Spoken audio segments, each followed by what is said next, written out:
Hey guys, so ito yung one day ride namin pupuntang Tagaytay and Batangas. Nilagay ko na din dito yung total expenses namin ng food and gas. Isang bigla ang plano na naman nga ang nakulayan, so bago sumabak sa matindi-tindi at mahaba-habang biyahe, nilinisan nga muna namin si Kuronami kahit na may posibilidad na umulan sa biyahe namin kinabukasan.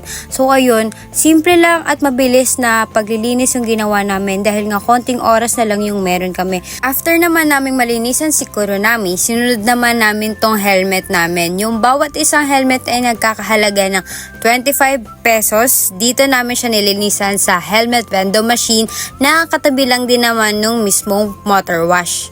So, inabot lang namin dito is total of 85 pesos sa paglilinis ng motor at ng aming helmet. So, kinaumagahan, ito pala yung breakfast namin. Bumili lang kami ng lugaw, ng egg at ng water.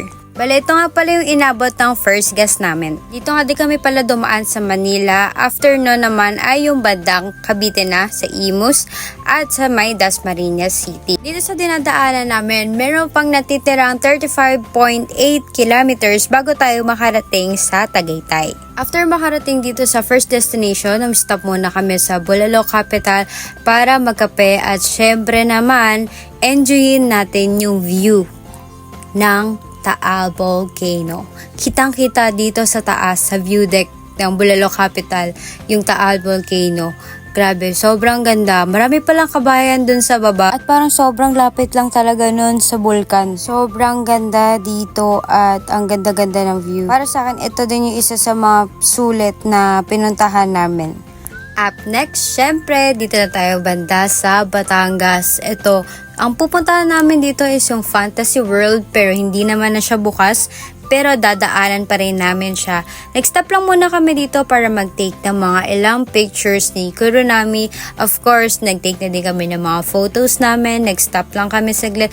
At enjoy lang din namin yung ganda ng nature dito sa Batangas. Yung biyahe namin na to, as in wala naman kami talagang pinakagustong puntahan. Pero dito pa lang sa mga dinadaan namin, ang ganda-ganda talaga. So, ito, nakarating na namin yung Fantasy World. Ito yung view niya at ito na lang yung pwede nating puntahan at makapag-picture dahil nga sarado na sila. Before pandemic, nag-ooperate pa sila. After naman doon, nag-stop na lang din muna kami sa isa sa mga beach dito sa Batangas. Nag-take lang kami ng mga ilang shots. Ayan. And of course, enjoy na lang din namin yung lamig ng hangin dito sa dalampasigan. Tanghali lang din naman, umorder lang kami ng kanin at ng ulam. After namin kumain, ito na pala yung second gas namin. Inabot ng 140 pesos. Kung tutuusin lang, wala na din kaming next destination din talaga dito. So napag-usapan na lang namin na puntahan yung Kaibiyang Tunnel. Simula dito sa Lemery, aabutin pa ng 71 kilometers bago tayo makarating sa Kaibiyang Tunnel at tatakbuhin ito ng 1.5 oras. Dito sa dinadaanan namin, marami talaga tayong madadaanan na puro banking dito at sobrang nag-enjoy kaming dalawa ni Sassy. Kasi naman, nasubukan talaga namin to siguro nami at kahit mabilis yung takbo namin, safe na safe pa rin naman talaga kami kasi ang ganda ng kalsada nila. Napahinto lang din kami dito bigla sa may malawak na bukirin dito sa Nasugbo, Batangas kasi ang ganda-ganda niya at ang linis din ng kalsada, walang masyado pang dumadaan at nag-take lang din naman kami ng mga ilang pictures dito. After ilang minutong pahinga, dumiretso na din kami sa biyahe. Wala pa kaming masyadong nakakasalubong dito.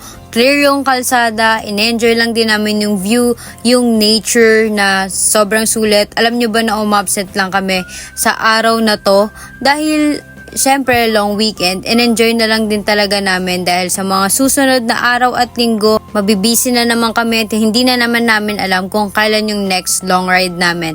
Ang nakakatuwa pa dito, may time kasi na may nakakasalubong din kami na sniper. So binubusinahan namin sila at nakakatuwa pag nagbubusina sila pabalik. Inisip ko nga lang bigla paano kaya kung ganito kaganda yung kalsada no sa buong Pilipinas? Lalo na sa Bulacan. Sana ganito kaganda, sana sobrang ayos, patag, walang lubak. Ang sarap talaga siguro bumiyahe nito, yung hindi ka tatama rin pumasok. kasi hindi malubak yung dadaanan mo. Ayun guys. Anyway, dito pala banda sa Batangas, expect nyo na marami kayong madadaanan na sharp corner. Kaya naman, maghinay-hinay kayo sa pagpihit ng silinidor para iwas na din sa disgrasya. Yung ibang way kasi dito, walang harang. So, alam nyo na, baka sumobra kayo at bangin na yung mapuntahan nyo. Anyway guys, grabe, sobrang sulit lahat. Yung pagod, yung init nga na naranasan namin, yung sakit ng puwet, ng likod. Sa sobrang haba ng biyahe, sobrang nasulit namin yung long ride na to. At guys, mag-suggest kayo ng susunod namin na pupuntahan. It's either sa north or sa south. At i-vlog namin yung dito at isasama namin lahat ng expenses namin at yung mga itinerary na pupuntahan namin dun sa sinuggest yung lugar. Dito guys, medyo malapit na tayo sa katotohanan. Ayan, meron pa rin tayo mga sharp corner na nadadaanan. Of course, ingat-ingat lang dito at huwag masyadong magmadali sa pagpapaandar. Ayun, wala masyadong nakakasalubong dito, pero ayun, enjoyin lang natin yung pinakadinadaanan natin at yung mismong ride. Bago kami makapunta sa Caybiang Tunnel, nag-stop muna kami dito sa Lobo, Batangas. Ito yung isa sa mga magandang beach dito sa Batangas. Nag-video lang din kami at nag-pictures. Ang ganda, grabe. Parang ang lakas-lakas ng alon, ang sarap maligo. At ito na nga yung way na sa Caybiang Tunnel. Malapit na kami at syempre, hindi namin nasunod yung sinasabi sa TikTok na magpapaingay sa loob ng tunnel. Dinere-diretso lang namin siya. So, ito yung opposite side. So, galing kami sa pinakalabas bago sa entrance. Makikita nyo guys, dahil nga dun sa effect nung mismong phone na ginamit namin, hindi siya ganong kadilim.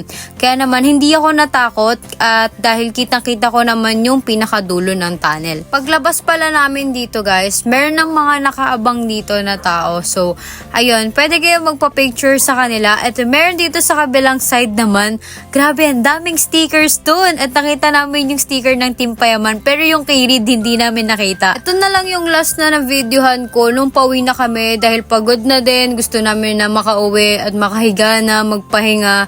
Ayan, at wala na rin ako na videohan nung bandang Manila na. Kaya short video na lang ito guys. So, thank you so much sa panonood. At ito na rin pala yung naging dinner namin. At papakita namin yung total cost ng long ride namin dito sa Tagaytay and Batangas. Bye!